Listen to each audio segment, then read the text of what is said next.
What's up, everybody? Welcome to Chewed Up and Spit Out. As always, I'm just Dusty. And sitting in here with just me today in a little duo podcast, we've got the return of the Cupcake King, the Pizza Guru. Yeah, I'm still that. The Taco Tsar. There we are. Yeah.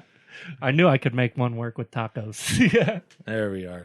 Yeah, the amazing Shaun. Lefty of Lefty's Tacos. Lefty of Lefty's Tacos. The forthcoming project. Yeah. So yeah, it's been a minute. Yeah, that's since what we've had you on. That's yeah. what I was talking with my lady on the way in, and it's like, man, I know it hasn't been, but it feels like years. It does. It's crazy how time goes by. The whole pandemic thing. I don't know if you heard about that. Yeah. It really messed with my sense of time over the last year. It felt like absolute ages. Yeah.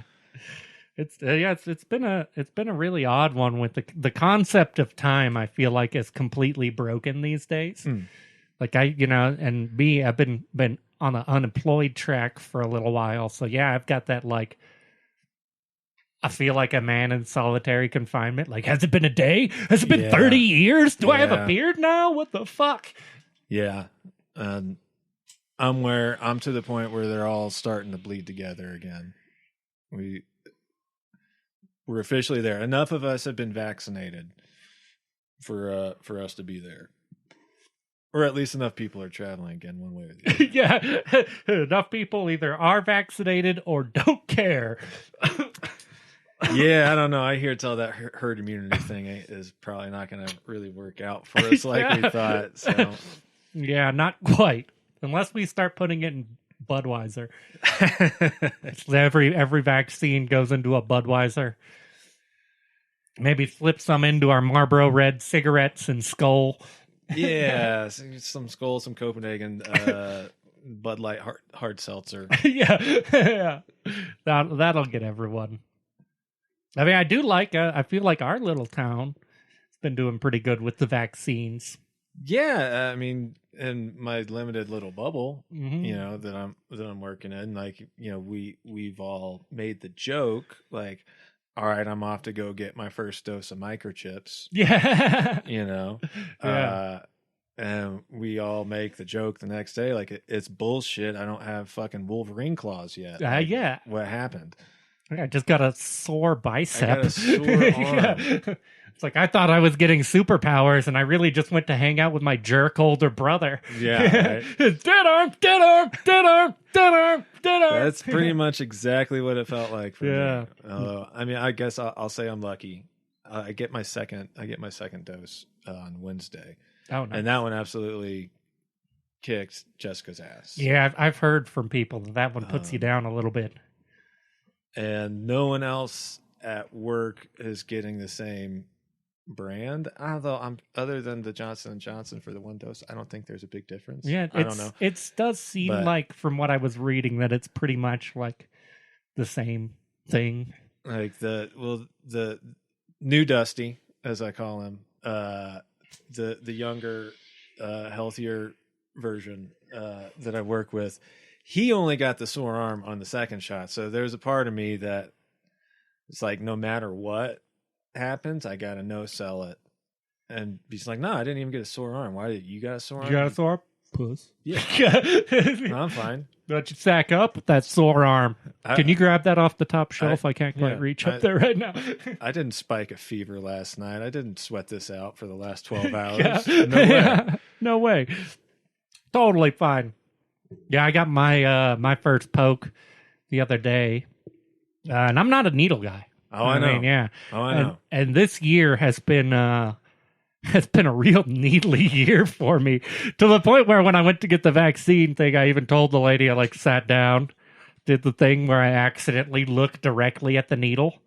I'm like, oh, you're going to be my enemy. And I even tell her, I'm not, not super into needles. And of course she mentions quick, to me, right? oh yeah, she mentioned to me, no one is, dude. It's like, it's not a good thing if you're super into needles. That's fair. I was like, I guess that's a good fair. point. Yeah. Heroin Johnny coming through here is probably the only guy you've had who's like, can I get another one? Right. Yeah, that one didn't quite do it. Could you tie me off? Yeah. Oh, I won't talk too far out of school. I know a story about a guy that I'm sure this story has happened all over the place in the country. I know a story about a guy who was so freaked out about it, he managed to get the first round dose 4 separate times. I don't think that's probably any more effective. No, I don't think that does anything for you. At a certain point, I think you're just going back for the thrill. Right? You're like, I'm going to pick up a chick in this Rona line. You know, I don't know. Me of all people, I shouldn't say anything about anyone with any mental health stuff going on because I got my own. Yeah. But like that's a touch far. That is pretty silly. I spent the first several months of the thing just freaking out. It's okay. It's okay. It's okay. I ended up going outside and, I didn't get sick before a shot was available. It's all right. It's all right. Just yeah. don't be an asshole about it, right? Don't be breathing into people's mouths for fun. And, that goes a long way if your pastime isn't like, I need to get way too close to you and talk. Like, yeah. If you have personal boundaries, it goes a long way in that whole Rona thing. Yeah, I was reading a story about this wrestler, Tommy Dreamer, ECW guy. He caught the Rona up in Alaska I don't know, a month or so ago now, I guess. It was WrestleMania weekend. Oh, yeah. And he's like, hey, everyone did everything right. We all got tested and everyone tried to be safe. I guess some of the guys went out to a bar, but, we did everything right. But we did everything right, but then but then half the locker room went and hung out with the entire town. Yeah, the whole town. Oh, there was that one point too where we did that thing that we like to do in the wrestling, where we got real close in each other's faces and started just tough talking. Other than that, though, completely played it by the books. Yeah. No, and that's some of the some of the ones I've kind of been hearing about lately too, where it's like it makes there's some logic to it. You can really trace the path of person A decided to go be reckless with all these other person A's from other groups. Yeah. And then that tracked through them, and, got to all the people who were innocently just doing their job, Because, of course, not everyone that's getting it is just getting it from being an asshole, but there's typically an asshole is somewhere in the line that you can find where it's like, everyone else was being cool, and then so-and-so's aunt's coworker went and had a hooker spit in his mouth. Like, yep, that's probably... we can track that. Yeah, I don't know. I guess I worry about... So my brother, I don't think, is going to get it. I don't think him and his wife are getting it. That's what I hear through the grapevine of the family. And I don't know if that's right or not. But if it is, it's like, it's tough because it's a family member. You want them to try to be safe. But he's absolutely one of those dudes. I've made my decision. You're probably not going to talk me out of it. Yeah. He'll be cool to you about it. Like, there won't be a big fight if I'm like, hey, dude, don't be an asshole. Get a shot. Mm-hmm. He'll just be like, nah, man, I'm good. And that'll be it. But it stresses me out because he's just started coaching Little League baseball, and it makes him so happy, and I'm fucking psyched for him. Yeah. He had to call me after they got their first win. Fuck just to tell me all about it and brag on it and like that. I'm super psyched for him. He's wanted to coach for like decades, and he's finally doing it. Nice. But then, with all those little kids come the little kids' parents, and what if one of them has it too, and they're telling him about how little Johnny needs to play more. or something, and he catches it that way. Yeah. And he brings it home or whatever. It's wild that, yeah. Oh. Because there is that, even like, living without fear, kind of as I typically do. That's what I'm finally getting to. Yeah. I mean, the first 9-10 months of it, I was not great. Oh no. Yeah. And the beginning especially, the beginning got me even where it was like, the whole cupcake fucking thing was just a giant manic swing for me. Yeah. Like it's the whole, it was just one big fucking drunk manic wave. Yeah. That I rode. And the tide has gone back out, and we're kind of calm seas again. Calm seas. Yeah. We're back to the original plan of tacos. Yeah. I'm finally on the other end of that thing. I don't know. I want more people to get there, as opposed to the fringes of like, fuck you, never getting the shot, and then fuck you, I'm never going outside again. Yeah. Without a mask. I think that's not good either. No. There's you got against find the middle. human condition. We need to see each other's faces and touch each other. Yeah. And interact and contact.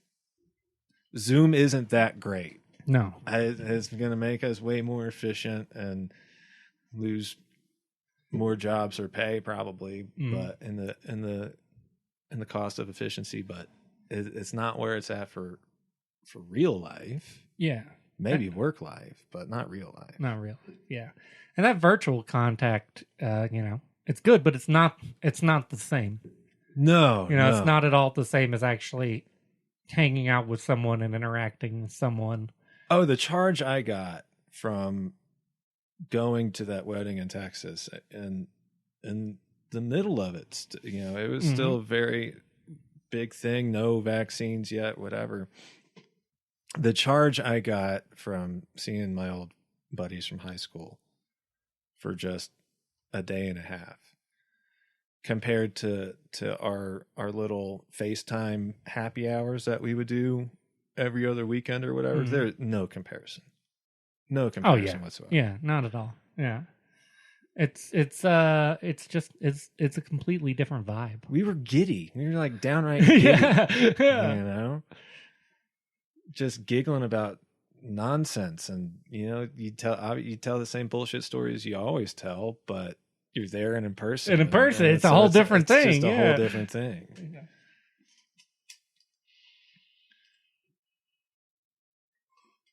Yeah, it's on kind of switching gears a little bit, but it is crazy what the whole scenario has done too for the return of kitchen workers. Like, it seems like there is those who have returned. Yeah, those who have returned. Like, there is no one coming back for the most part. From what I can tell, it's nationwide. Oh yeah, it's not just our little tourist town or anywhere. It's coast to coast, north, south, everywhere in between. And I don't know what to think about it. It scares me, in a way, because a lot of restaurants, your ability to survive is predicated on 7 days a week or whatever. Yeah, you don't typically have that margin where you can just we'll be okay sacrificing this day or making that cut from our pay. We're not doing lunch anymore or whatever you got to do. Like most places, the margins aren't good enough.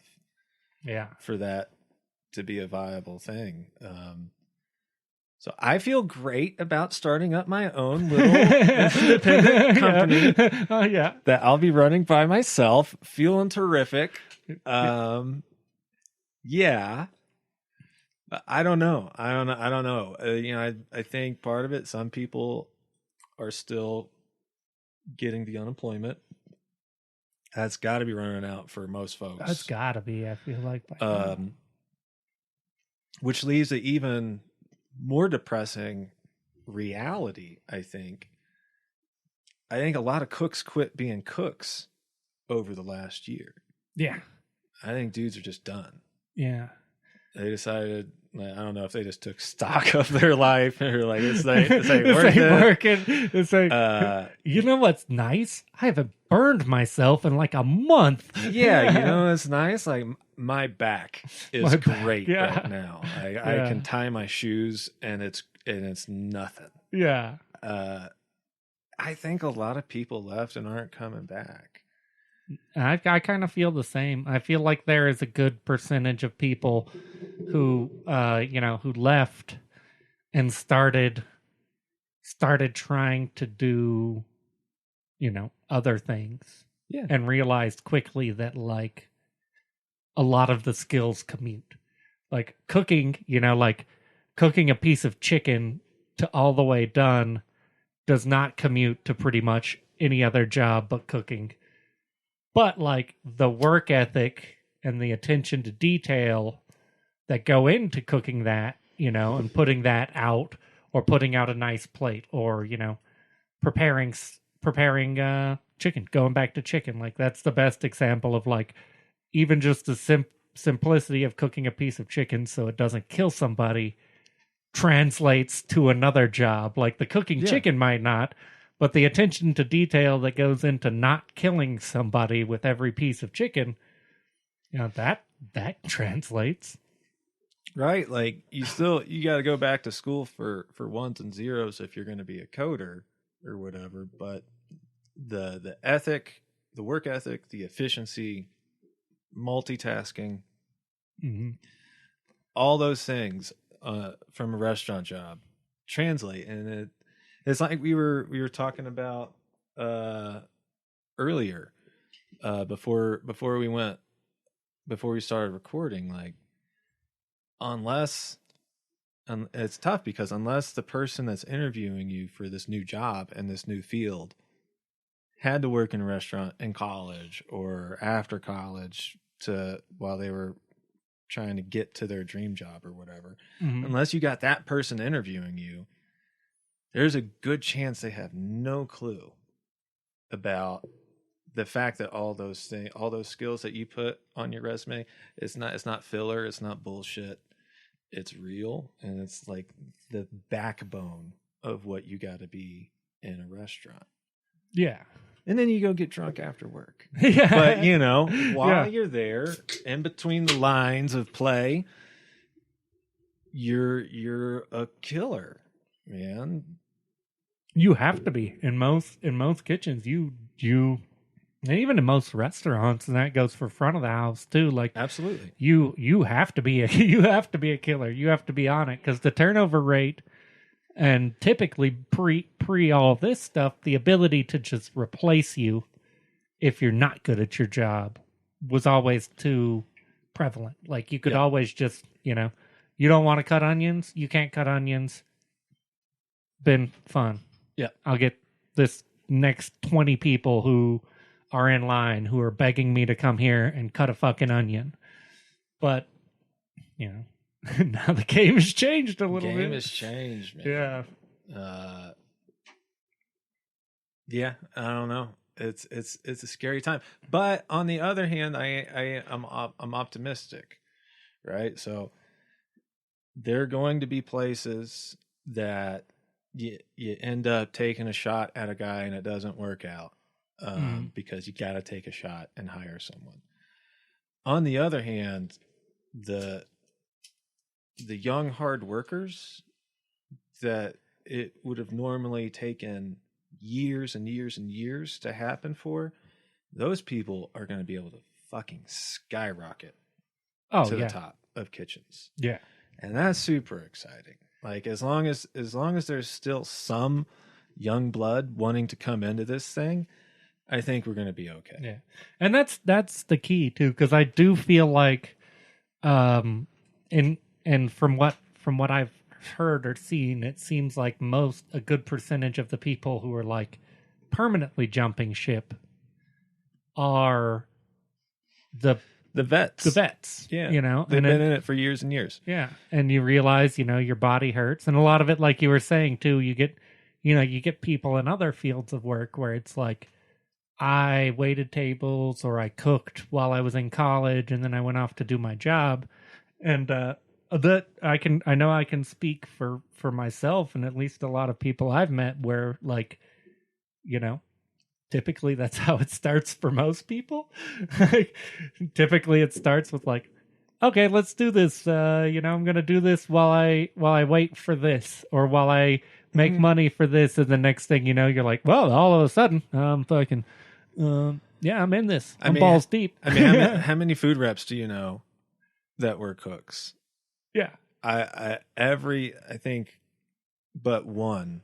I think, excepting one restaurant, every restaurant that I've worked at, the head chef or one of the higher level chefs have left to go do food the rep. thing. Yeah, because it's less stressful. Yeah, and eventually you kind of, in the industry, I feel like eventually you kind of people have finally to. want to be home.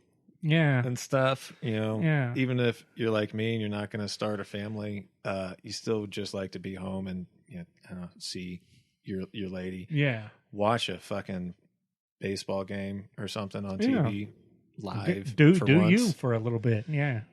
That's why I'm going to do the opposite of that with taco thing. I got kind of in my head. I got like 15 years. That's the number in my head. Just 15-year, mostly balls out sprint. I'll give myself a 2-week vacation each year before the busy season. And then I'm thinking I'm going to be Monday through Friday, breakfast, lunch, dinner. Like 6 a.m., 6 to 6 p.m. Yeah, long days. But yeah. I mean, but hey, I won't have to commute to my bed anymore. No. It's going to be 25 yards away. Yeah. And if I can't make it up the stairs, there's the guest bedroom on the first floor. Yeah. And we're good. And then I'll kick the tires on like a Saturday lunch or brunch kind of a thing and see if people like it. But just like 15 years, which somehow in my head, like, it's a tiny little chunk. That's gonna go by. I'm in my. Whoa, how long have we been up here? 7 years now. Yeah, it's insanely fast. quick. It went real fast, didn't it? Yeah, it did. It's insanely quick. I feel like the older you get, the quicker time starts to pass by. Yeah, and it turns out it's not just for those people who are watching their beautiful little babies grow into kids and little people. Just happens. It's just the way time works. Yeah. Until I buy the right quick pick for the Powerball, and I can just say I'm good. Yeah. Robot, win me the lottery. Retire me to Texas. Yeah. Fuck, get that lottery money. Retire me to my own island. Yeah. No, I still think I'd go back to Texas. I'm that much. Yeah. I'm that much of a Texan. Much of a Texan through and through. Yeah. It's like one of the guys in the kitchen this week. Like, hey man. So a lot of times we ask you questions, instead of giving an actual answer, you just say, "I'm from Texas." and just let that stand as the answer. Like the most recent one was like, yeah, so Shaun, do you ever play any like ice pond hockey growing up? I'm from Texas. That's an acceptable answer. and we just move on. Yeah. Going out onto a pond in Texas when it's frozen is a good way to get yourself falling into a pond. One of them asked me like, "Hey, so be honest with me. Have you ever told anyone don't mess with Texas?" And I was like, "Seriously?" He's like, "Yeah, seriously." Abso-fucking-lutely. Of course. Abso-fucking-lutely, man. It's one thing that you for sure works get. on me. Yeah, it's one thing that you for sure get. That to ad do campaign worked on Texas. me. You litter, man, don't mess with Texas. Don't mess with Texas. I remember my buddy when we drove from Oregon, from Portland to Texas, and he had never been to Texas. And so we went from Portland down to Austin. It was an awesome road trip, helping me move. That's a long, It's a long drive, man. yeah. But we did it in the smoothest way possible, where we had like 4 stops along the way. Yeah, all with different homies and different places. So it's like, oh, let's stop at this homie's house, and we end up stopping, and he's got beers on ice and some weed waiting for us, and crazy stories, and meet a whole bunch of people in a new town that we've never been to, and then the next morning get up and jump back into the bourbon and fucking shit, yeah, man. roll down the street, old 87 Suburban. But yeah, him and his lady, they lost their shit when we crossed the Texas border, and they saw the first sign that said, the first anti-littering sign that had the big "Don't mess with Texas." And they're both like, we thought that was just a thing you people said. We didn't know that was actually like a real thing. Yeah, I always thought you were fucking with me. Probably one of the more successful government ad campaigns in history. Because it tells people in Texas not to litter. And then the littering part gets lost anywhere outside of Texas, and it just becomes like, no, it's the saying. Remember, Don't mess with Texas. Exactly, yeah. And it drives home that state pride for a lot of us. I don't know. Mm. Yeah, it's got a lot. Texas has a lot of everything. It's got a lot of space, so it's got room for all the different things. True. Yeah, it's true. It's got all my old buddies. Mm-hmm. That's the thing. Like this whole goal of getting to retire is just to get to move down to a beach and be within driving distance of all my old friends, and be able to do that while still hopefully healthy enough to enjoy it. Yeah. If I don't kill myself, working 15-hour days or whatever. Mm-hmm. Yeah, I guess that's the goal. You just got to make sure to survive, stay healthy, play it safe. I guess as safe as you can on a 15-hour day. So I know. So you're basically, you've been medically retired and all. Yeah. But let's talk about a what if though. Yeah. let's talk about it. So what if you get your back cut on, right? And you get fixed up. Yeah. And you work for a few years, and obviously you're going to keep up with it and exercising and strengthening it. Yeah. And stretching and get all that. the physical therapies. All that. You're going to keep up with it. And let's say in a few years, you're feeling pretty all right. Like feeling good. What about ice cream? Oh yeah, no, I've already thought about ice cream. Right, because I know a guy who's going to have a spot. Yeah, and yeah, we could talk. Yeah, I've and I know I've touched on it a little bit on the podcast, but ice cream is one of my special loves in cooking. It's odd that my 2 favorite things to make are like spicy ass chicken, and ice cream. But I mean, we could collab and try to figure out ice cream cupcakes, or some shit. Yeah, I've been thinking about ice cream a lot because that's not quite the same to me. Exactly. That was kind of my thought. Like you get to have your toes back in it, but not in a fire and whip cracking kind of way. You gotta scoop some ice cream. It's the hot air balloon rental of cooking, basically. Right. And I think of hot air balloon rentals as like the job you could never be unhappy doing. Like you just say, like, what do you do for a living? Like, hey man, I'm golden. I let people up on these super cool balloons, and they go up a little ways attached to a string. Then pull the string back down. And they just have such a good time up there. Like, it's not a job you can be mad doing. That's all right. That's not a bad gig. Yeah. I've never once considered that profession. Yeah. It's an odd thing to think about. Is that is an actual profession out there? And Yeah. I imagine the people doing it are always just super happy. It would be weird to me if they weren't. It'd be weird to me if you went and you had just like that angry carny vibe. And you just stare at the end of the rope every time someone's up there, and you just, I can fucking cut this. What's up? Welcome to fucking Frank's Balloons. Get your ass in the balloon. Come on, ticket. Fucking wind forecast is up. Yeah. They'll end up 3 states away. If I cut them now, they're Montana's problem. Like, nope, I'm not getting on that balloon. God damn. The balloon looks normal, but once you see the top, there's a swastika on it.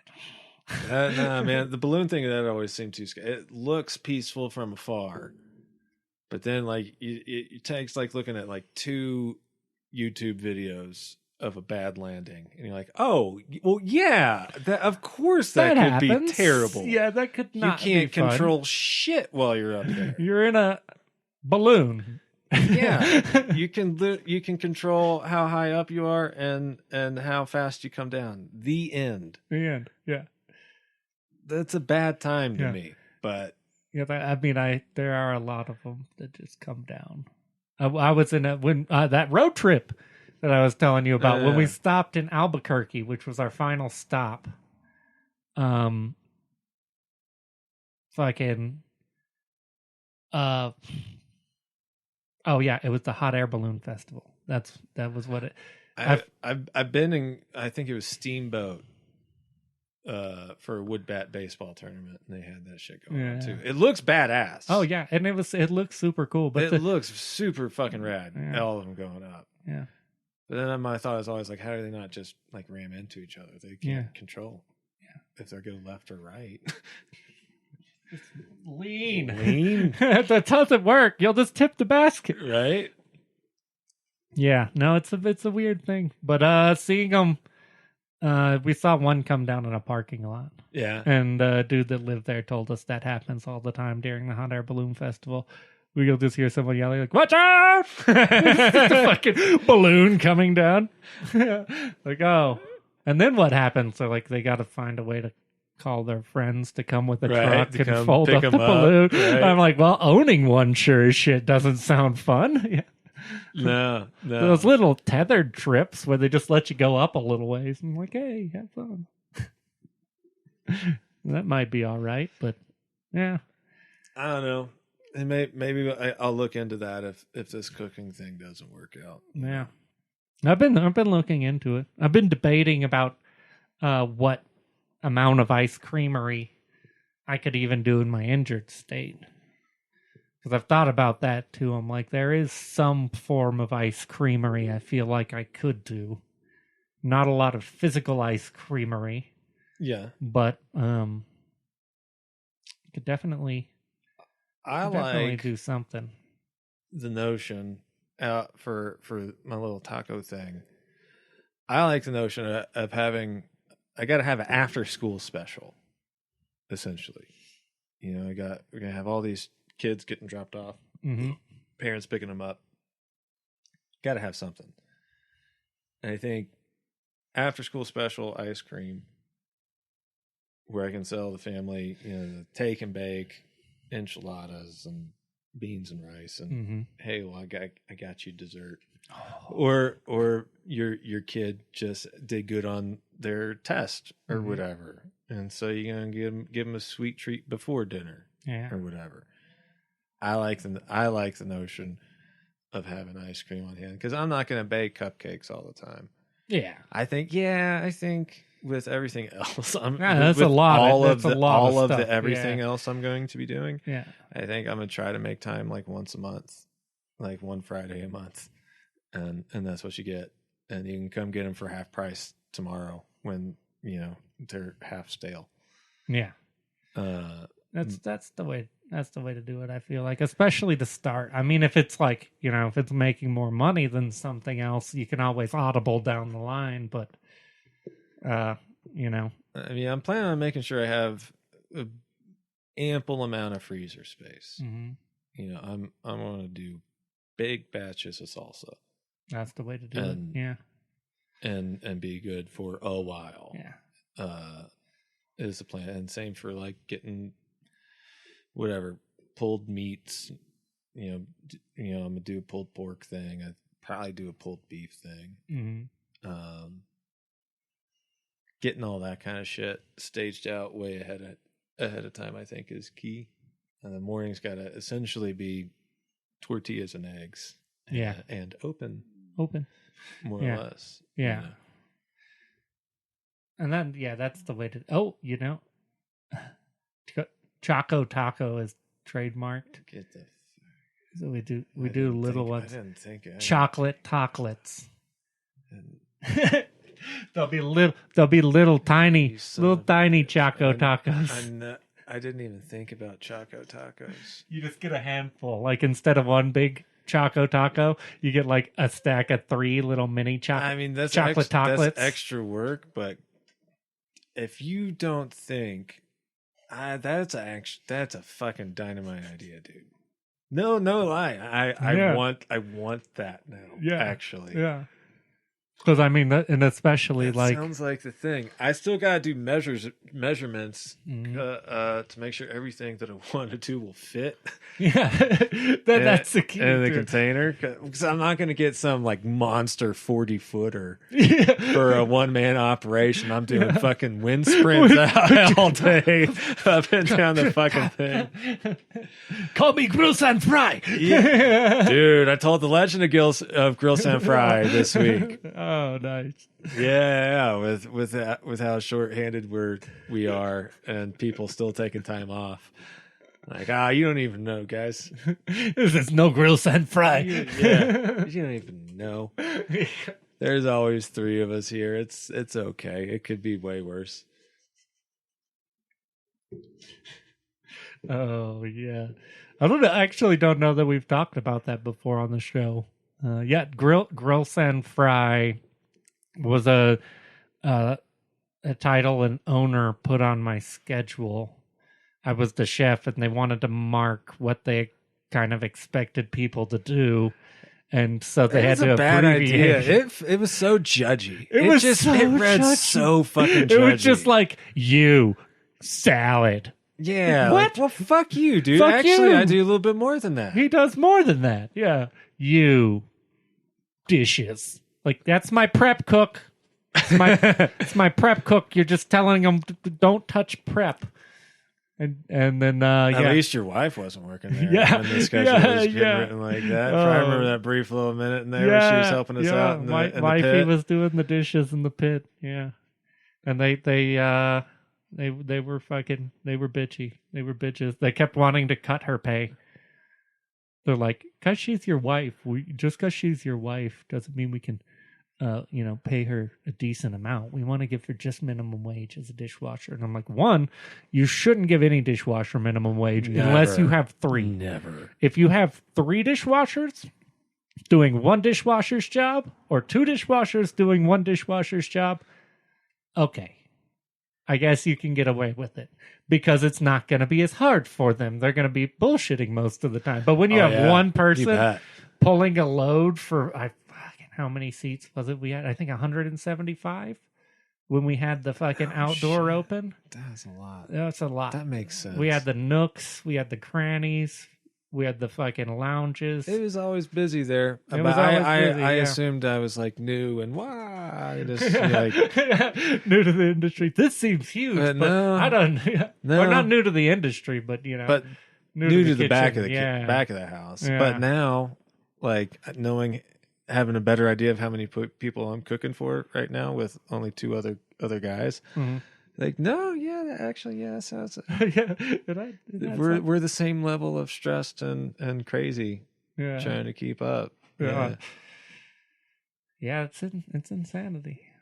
But yes, all right. So we tangent. We hit a tangent. Yeah. So Grill San Fry on the schedule was what was it, like a couple hours a day at least, where you were expected to run the entire kitchen.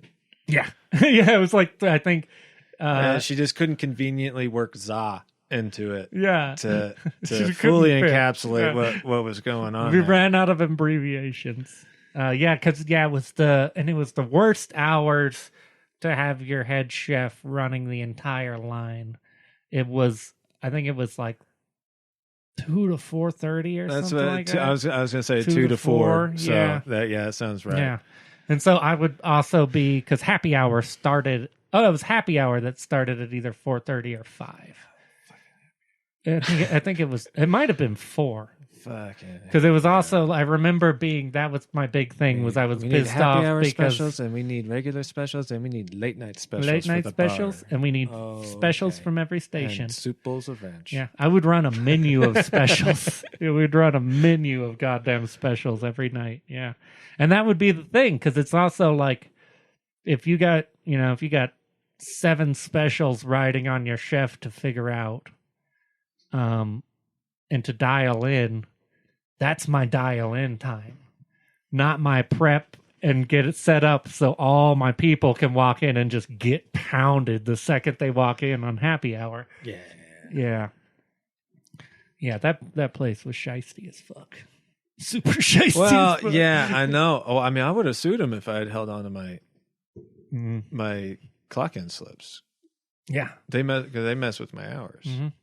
Yeah, I remember that too, because they cut half of my check. They cut half of my last check.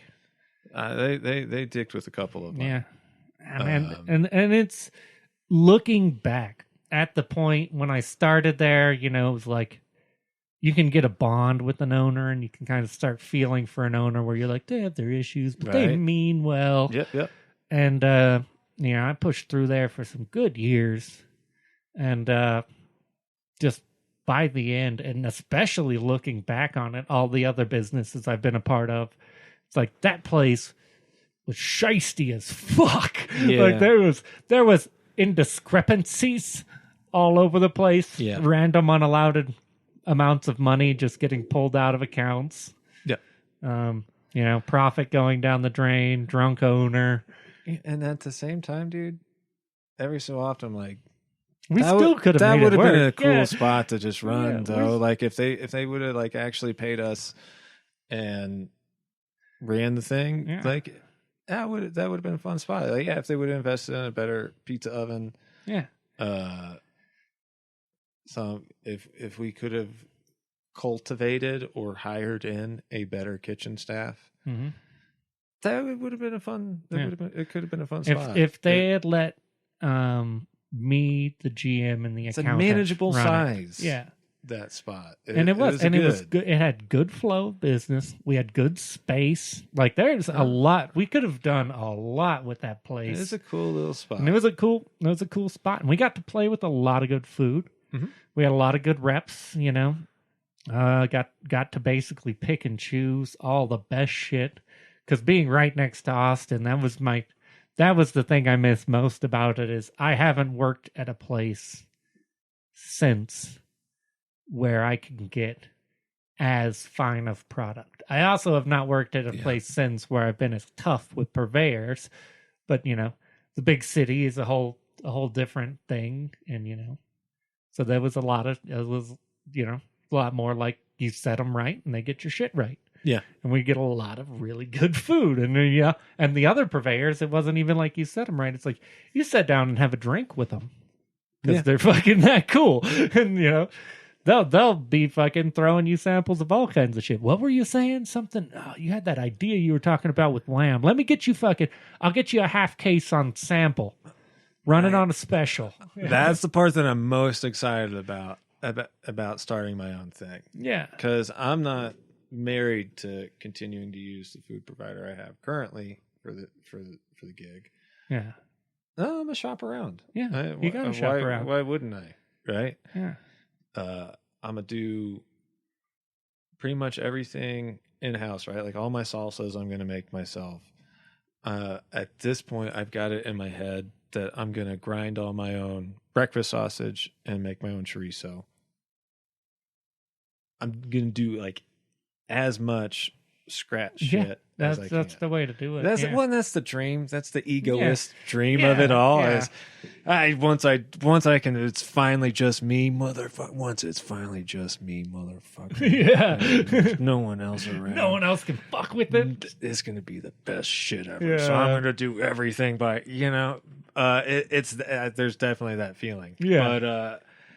But whatever provider gives me the best prices and service, because most of them are pulling from like a lot of the same farms and everything else, or same areas. Yeah, The product is similar enough. it's very similar.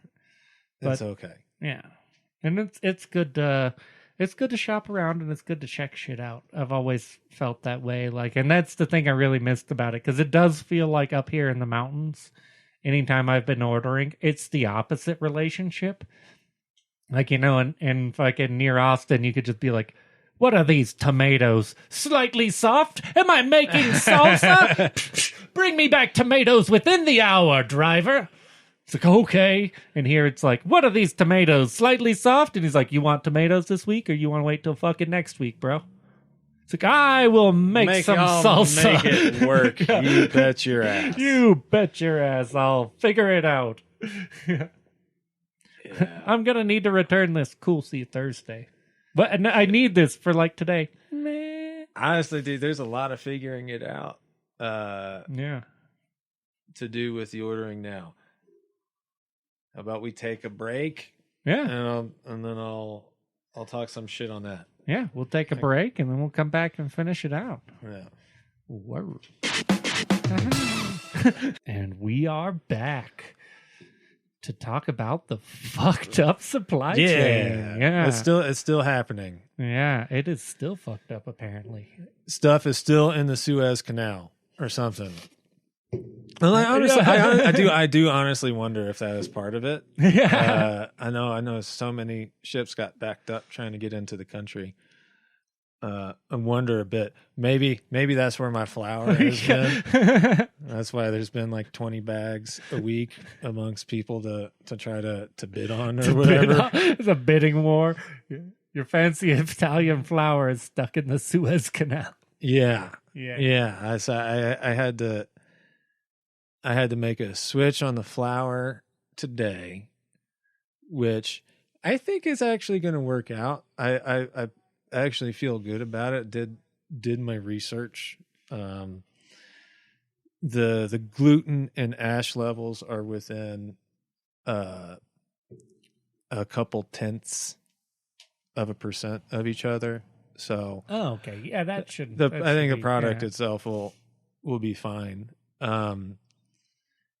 But it's just more indicative of probably the industry as a whole. Like we were talking about before we started recording. I think a lot of people are just going into pizza because it's a bankable thing. Yeah, it holds, and it's one of the things people like to take home. Holds, travels well, reheats great. Yeah, all that. But the chicken thing is the weirdest. that is very strange. I mean, I think it's all wrapped up in that last, like, that big cold vortex that came through and froze up Texas and all the southern states and stuff. Killed a ton of birds. Oh yeah, that's right. It did. That's what happened. It wiped out entire populations. Mm-hmm. They should have been pre-frozen though, right? Wait, I think I got a thing for this. Wrong button.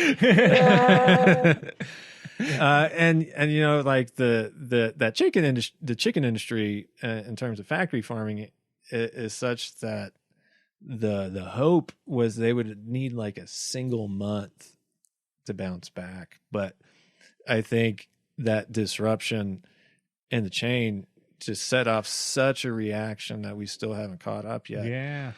I know of places that just have quit selling wings because they're just too expensive. And people love them some chicken wings, but there's a point where you can't pass that price on. Yeah. Anymore. I mean, people love wings, but no one's paying like $2 a wing. Yeah, no, I'm not paying $20 for a basket of wings. Yeah. the wings would need a story. I need to know what the bird's name was. Yeah. I want to know the chef's first and mother's maiden name, who come feed the dog. Yeah. How far did it fly? Yeah. Was it a happy chicken? Yeah, and it needs to be a heritage chicken. It needs paperwork, motherfucker. It's actually a descendant of Foghorn Leghorn. But yeah, it's wild, and it's just another thing that, again, this is I imagine like a nationwide deal, just like the workforce itself. It's messed up. I was reading an article, I think it was on in the New York Times, about all the chicken.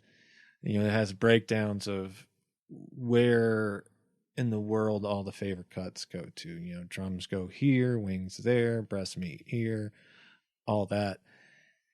And it's wild when you look at it from that kind of pulled back view, and you just like picture a chicken over like a map, and you just see all the different places that pieces of it fly to. That's fucking pretty interesting. Yeah. It's pretty wacky, and all of that has gotten messed up. And so, but on the other hand, the consuming habit hasn't. Everyone still wants their specific cut, and the industry as a whole, it hasn't caught up yet. Yeah.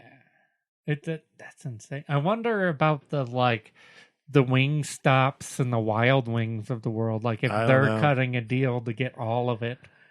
I imagine, I don't know how many franchises they have, like across the country, but I imagine it's a little bit like a McDonald's kind of thing, right? Where we can charge less because we've got like a million D stores.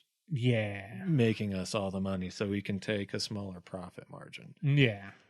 And I guess too, if you're, and if you are basically buying everyone out of the market, or buying most of the wings that are available, then you do have that ability to be like, also like we know we're going to make our money because we're going to be the only place in town you can go to get a chicken wing, and people love chicken wings. I do like, now it's been years. I mean, years and years. Like of those ones that you mentioned, I had Wingstop, where I went to grad school in West Texas. We had a Wingstop, and it was close to my apartment. So, a couple times a month, I would do that on a Friday or something. I feel like the wings that like we serve at work are bigger. Oh yeah, for sure. Yeah. And in my mind, like going all the way back to my Hooters days, I feel like those wings were younger and smaller too. Mm-hmm. So I don't know if maybe you're onto something there, and they're snapping them up before they can get big enough. Yeah. For me to use. Well, yeah, I also think up that price. Too, a lot of people don't realize how much of a wing you can lose in how you cook it. Oh yeah. Like, and that's another big thing too. Like, if you take a raw chicken wing and throw it into the fryer, it'll cook, but you'll get a much smaller chicken wing at the end than if you pre-confit it or slow cook it in a way that it doesn't lose all of its fat and juices and then drop into the fryer. You'll have pretty much the same end product of fried wing. Close, yeah, but you'll have a lot more wing. Yeah. I find it, I just can't do the fried anymore.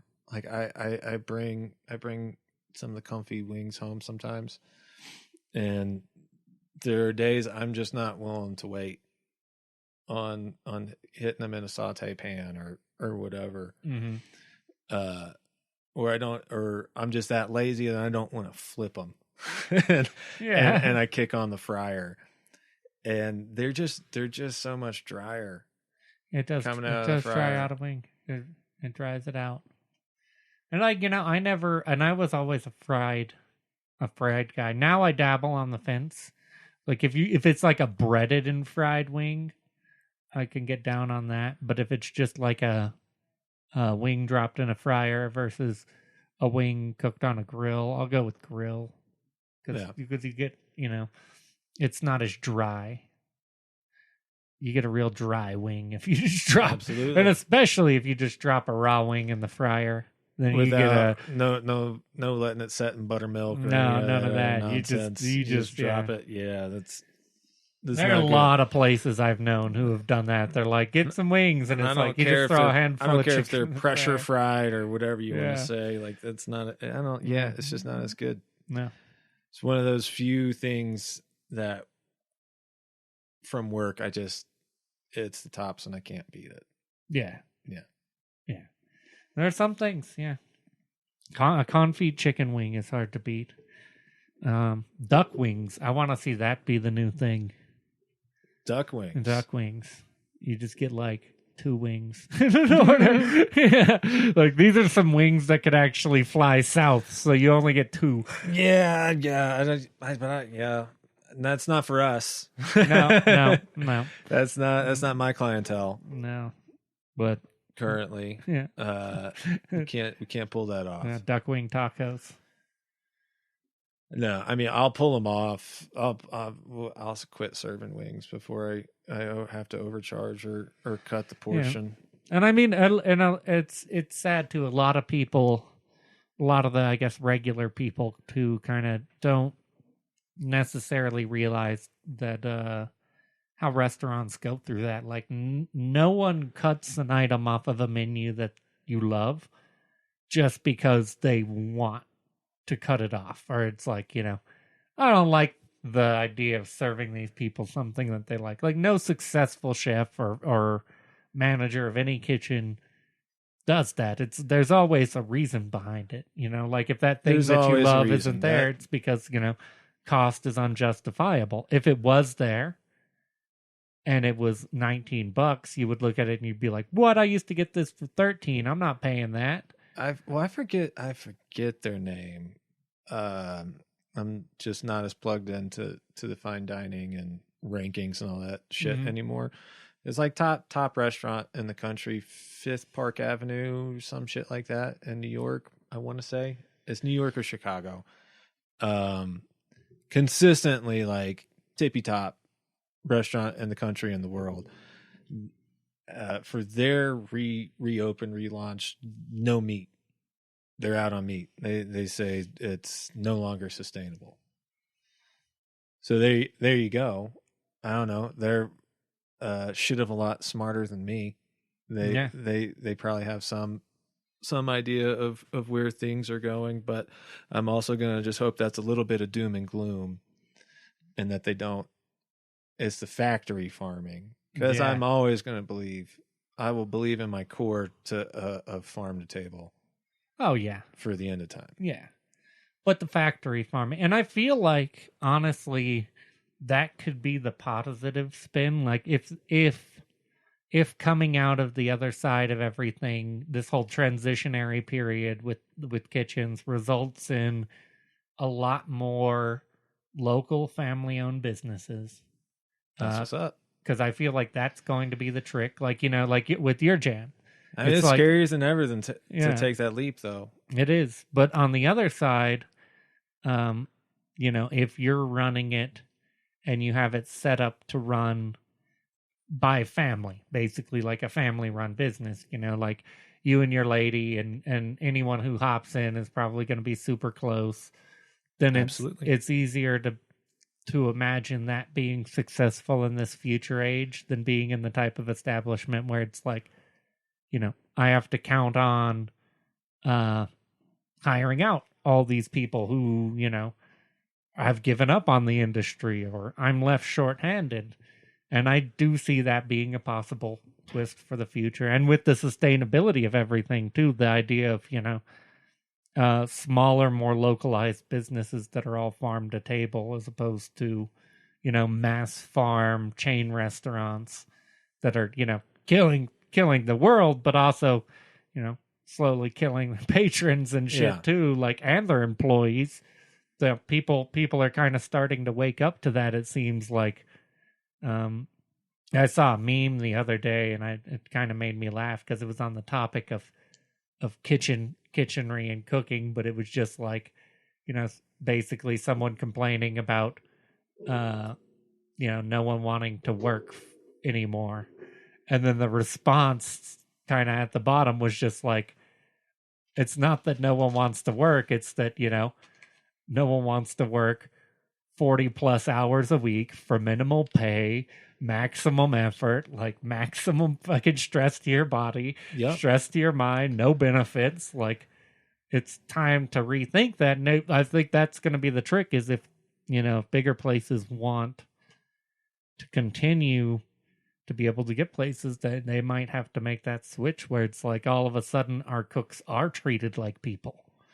Well, I think that'll be like the last iteration before a bunch of cooking jobs are dead. Yeah. You'll treat us all really well right now when there's a crimp in the supply chain, as it were, of cooks. But I'm willing to bet that all of this is only accelerating the automation side of things, and that a lot more places will end up just having a couple guys running some machines. Yeah. That make everything go. Because that also is the next machines step. Don't essentially, they might break down every so often. They might need a little oil job or some shit, but they don't get sick. They don't call in. Yeah.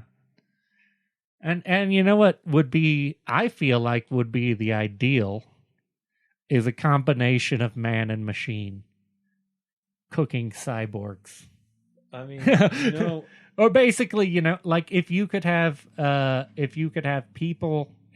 machines or mechanized abilities to make the stressful parts of it, the parts not the way they do it in most scenarios where it's like, we'll automate the glamour process and still have you do all the heavy lifting. Right. Like the opposite, automate the heavy lifting and still have the person put their soul into the glamour of the food. There's a million ways that science could do that. I feel like it's the pizza dough sheeter. Yeah. It's a prime example. Yeah. It's like, and from in my little world,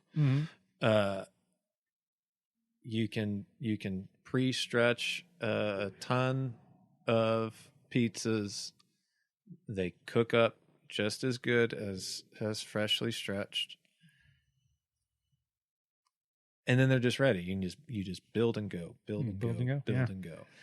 And I think for some people, maybe a little bit of the artistry is gone because you can't see me throwing it above my head or whatever. But the act of throwing it above my head is doing the same thing. Doing the same thing. And guess what throwing it above your head does that the machine doesn't?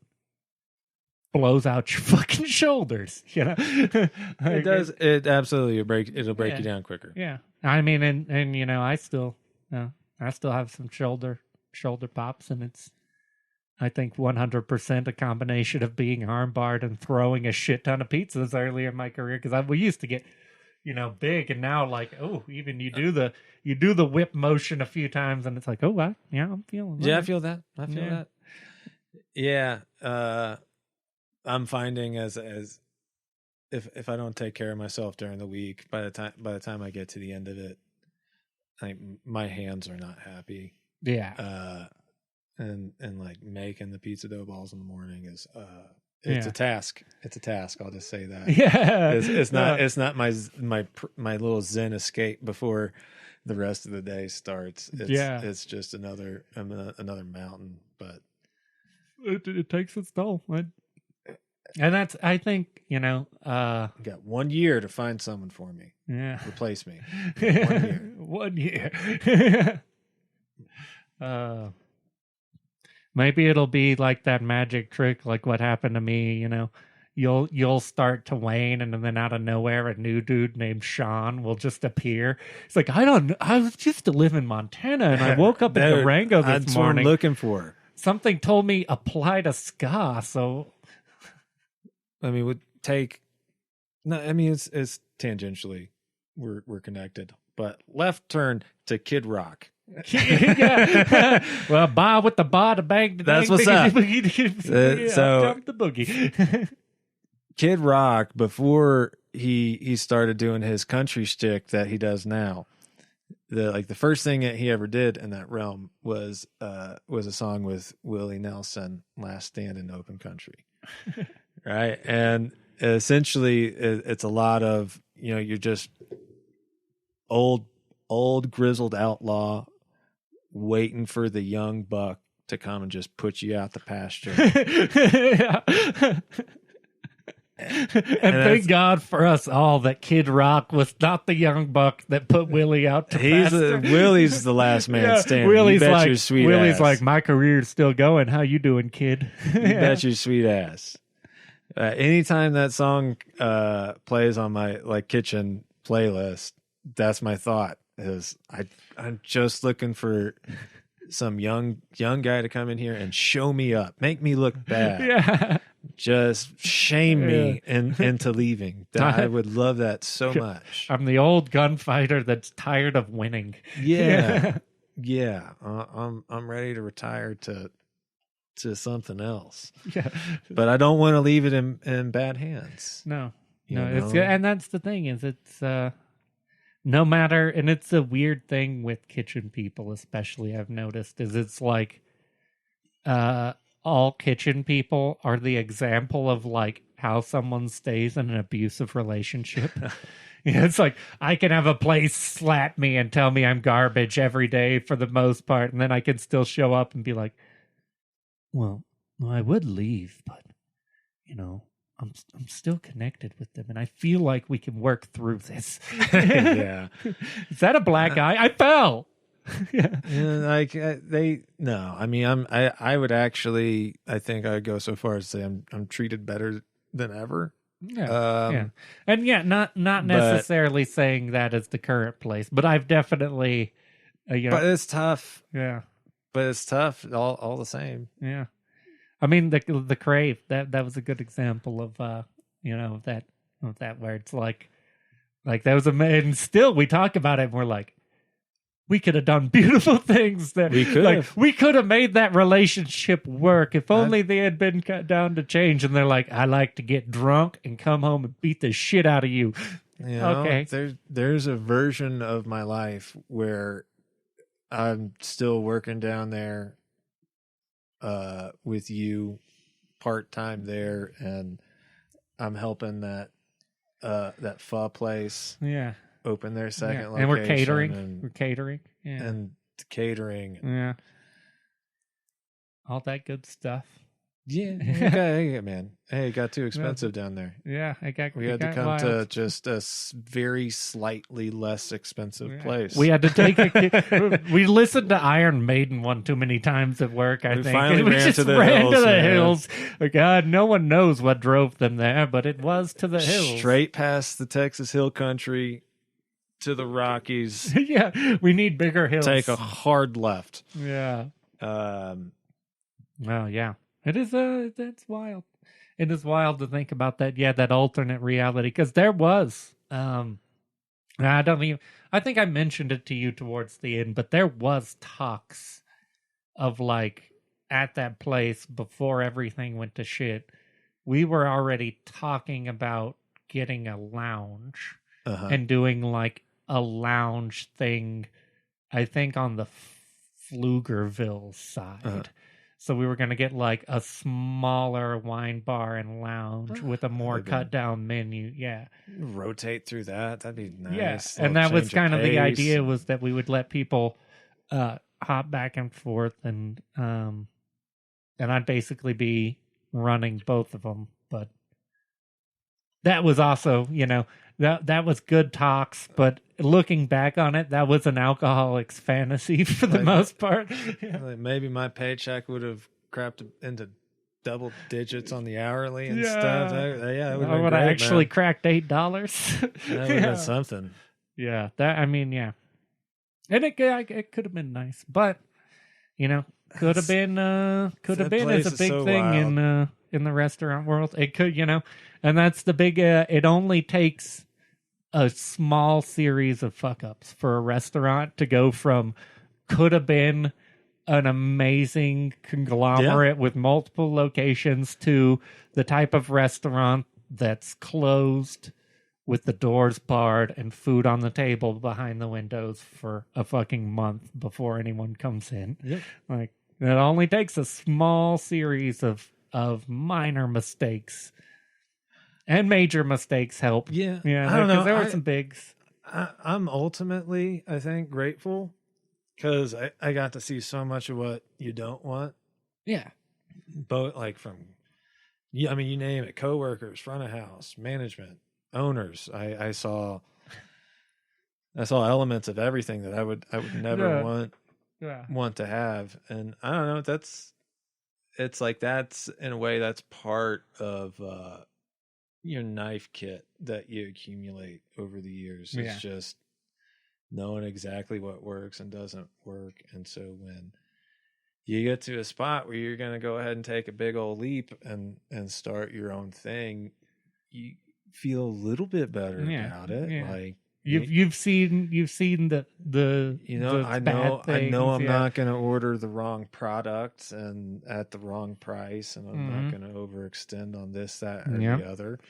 Not going to do a bunch of cocaine. Definitely not cocaine. Way too addictive of a personality for cocaine. But knowing all those things, but before I open, I at least know I'm going to avoid a ton of the pitfalls that a lot of people fall into. Yeah. That's a great place to start from. And that's the trick. That's kind of the trick to life, learn from the mistakes of others. Yeah. So you don't have to make them yourself. Yeah. And I mean, and my own, Lord knows. I've made several. Yeah. But then, I'm also happy too, because I've seen the other side of that. I've seen restaurants and worked with people who it's like, they're amazing owners. And that's the beauty of it too, being able to come out and see that contrast of like, this guy knows how to run a business and keep his people happy versus this guy who has no clue how to do it. And at the end of the day, I learned the big secret is that money is the most minute part of it. Like, you have to be able to live well, but like, it's not the difference between whether or not you love the place you work. Yeah. That's all on the owner, his management style, how that works with you. And money, money does help. You do have to be making money, but a good owner like that, who's actually going to take care of you, they're probably not going to give you an insane amount of money, but they're going to give you what you're worth. Yeah. And if it's any below what you're worth, they're going to make sure that you're, worth something. So, and that counts for a lot more. And that'll be the deal for me if I'm able to be successful and franchise the thing out or whatever, or open a food truck the other Durango, side of the road. Go to Durango, like try to do like the 11th Street station, or they're gonna do the giant bike park up on the Mesa. I assume there will be some food things going on there. That's the time to get a food truck up there. Yeah. You heard it here first. The biggest bike park. Yeah, I think it's going to be the biggest one in the state.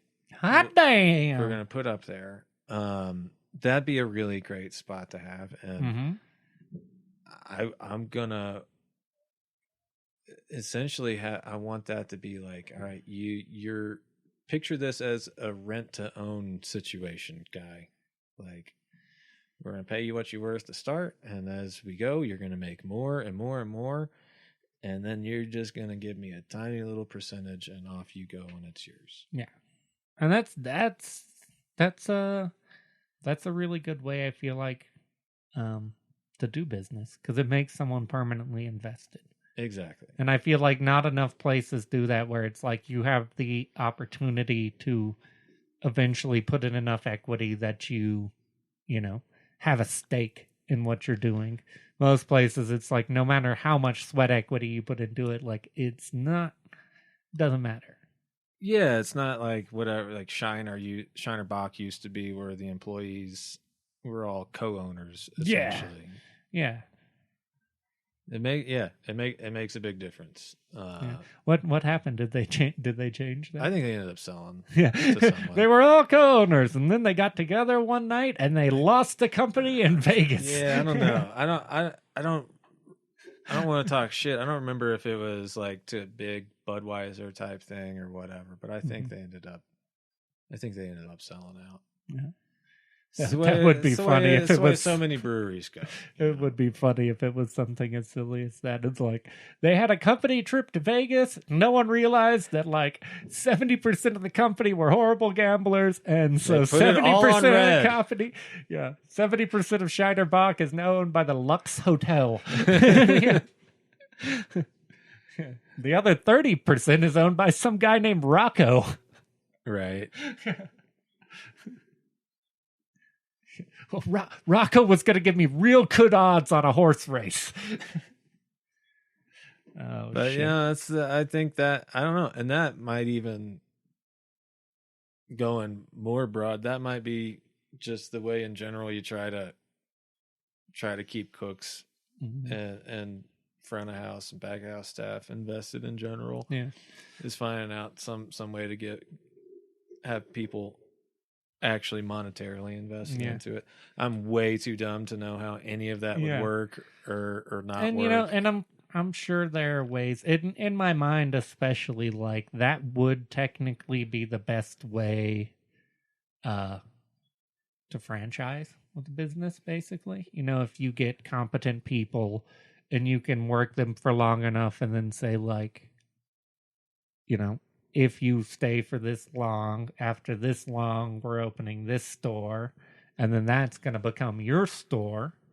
And then, I'll go on to keep training someone else and keep pushing that mentality. And it does seem like, a good business strategy, I guess. The thing is, though, I've noticed, and from talking with a lot of people, is I feel like it's very common in our industry for good business practices to be set aside for short-term gains. Oh yeah, because there's so much riding on what you make every week. It's way easier to make the decision of like, I don't give a fuck what this means from 2 weeks from now.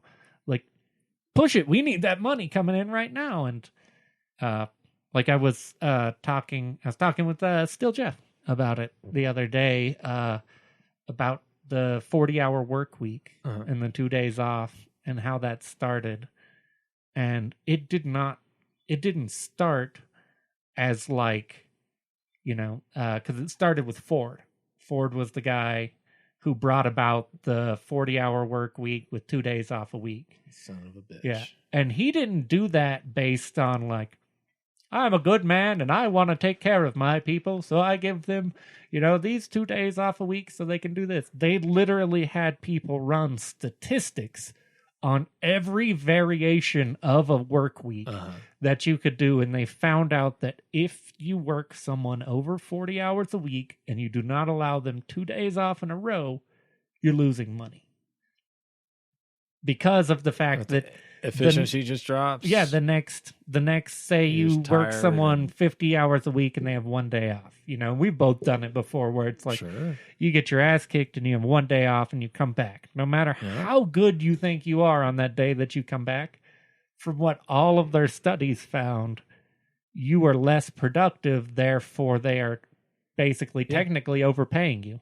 Yeah. Because they even counted down the amount of like the different tasks and the amount of work that went into someone getting paid. And it's like, no, if you're making $13 an hour and you work like that day that you come back, and possibly the next day, if that day's a hard day, you're only doing $10.50 worth of output. So the company's throwing away that $2 that could have been spent, on a worthwhile employee who had not just had their shit pushed in. And it's a weird science, but it definitely, logic is gone. No, I get it though, in a way. Like that's one of my biggest things in my head. And I struggle with how to do any better with it, is just trying to maintain the mental health of my kitchen right now. Because it's starting to get stressful. People are starting to travel, and we're not even all the way there yet because all the schools haven't released. It gets busier from here, and it's one of those things where it's just like, how do you show up every day in a good mood to feed 1 million people? It's tough, right? And it's like, what do I do? Like, I can't give them an extra day off. Yeah, there's not that power. I make sure anyone who requests a day off, I get it to them, and I just go ahead and pull the double or whatever. But like, I can't just tell them like, yeah, no, man, you need to take some time off, because I don't want them to. Yeah. In a way. Yeah. And when you're running so tight. Yeah. I mean, it's a tough spot to deal with, but I don't know. Hopefully they know that I think about them, and I'm trying and I'm trying to do right by everybody. But I don't know. It's gonna be a tough summer, but what I keep telling them, and what I tell myself, I swear to God, I tell myself every single day, no matter how ragged I feel, it's going to be an awesome day. It's going to be the best summer ever. And that's absolutely gallows humor. Yeah. It's just like yesterday in the morning, where I'm saying, like, you know what? I bet it's going to be super slow today. I think. Well, look, the sun's shining. I think beautiful outside. I think we could probably slack off on prep today, guys. What do you think? Manager coming around. What did you say? Come on. We know. Yeah. We know what it is. We know what it is. It's gallows humor, though. Chill. He's a chill fucker. If you take that from us, we've got nothing at a certain point. If the humor is that dark, don't take it from them. It's literally like, when you get to that point where like all the humor is dark, the last thing you want to do is be like, you can't make jokes like that. It's like, oh, well, really? Well, then I guess I'm going to actually have to cut my fingers off. Right? The best I can do is get some Under Armour shirts and a big old thing of powdered Gatorade, because Gatorade saves lives. Gatorade does save lives. Gotta stay hydrated. Gotta stay hydrated. The kitchen's only going to get hotter this summer. Yeah, and it always does. It always does, man. Like and that's the thing too. Is I see, is I don't see it getting any better with the labor thing, because kitchens have been kind of, temperature wise, they would have been the nice place to be a couple months ago. Yep. But now that you're getting into the warm season, like, any cook who's been cooking knows what a kitchen is like during the summer. There's never a cool kitchen. I've never worked in one kitchen where it's like the temperature is cool during the summer. I've worked in kitchens where it's like you can't leave butter out for more than a minute or it will soften. But I've never worked in a kitchen where it's like it's cool and temperate during the summer with our nice air-conditioned breeze. Air conditioned. Nah, man. Yeah. Hot food must be hot. Hot food must be hot. And so must the cooks. Right. Leave the air conditioning for the salad guy. That's a trade that we all make. I don't think pretty much any of us knew we were making that trade. No. When we signed up. But that's okay. I'm from Texas. I can deal with it. Yeah. There it is. You used "I'm from Texas" again. It's an excuse. I'm from Texas. Fits. I'm from Texas. Oh, shit. Yeah. Well, I think, we've had a good fun time. I think we've covered some super good topics. Yes. Yeah. It was nice to show up in a nice, calm mood. Yeah. This time. Yeah. No, and that's kind of the beauty of this. This is way more of a mellow podcast than I feel like our last one was. Our last one was a bit of a rage fest. Oh, yeah. Yeah, still our most popular podcast because people love to hear people rage, but there's a lot of rage. Yeah. Yeah. We're in a much better space this year. I hope everyone else out there is. Yeah. I hope take care of your mental health, people. Yeah, the mental health is important. Keep your head in the right space because that fucking matters more than you would think. Yes. Yeah. Yeah. Well, good night, everybody. Thanks for coming on, Shaun. Always great to have you, dude. Good as always, buddy. Yeah. The Taco Tsar with his taco shack coming soon. The forthcoming czar of tacos. We'll be back on to talk through that. Yeah, and I'm excited. We can get some more manic, stressed out Shaun then when I'm about to like sign some checks and stuff. Bring some salsa samples. Absolutely. We'll fire up the camera. Yeah. do a little taster on some salsas. Yeah, that and sounds shit. good. Yeah, that'd be rad. Yeah, get some reaction videos out there. Yeah. Well, good night, everybody. See ya.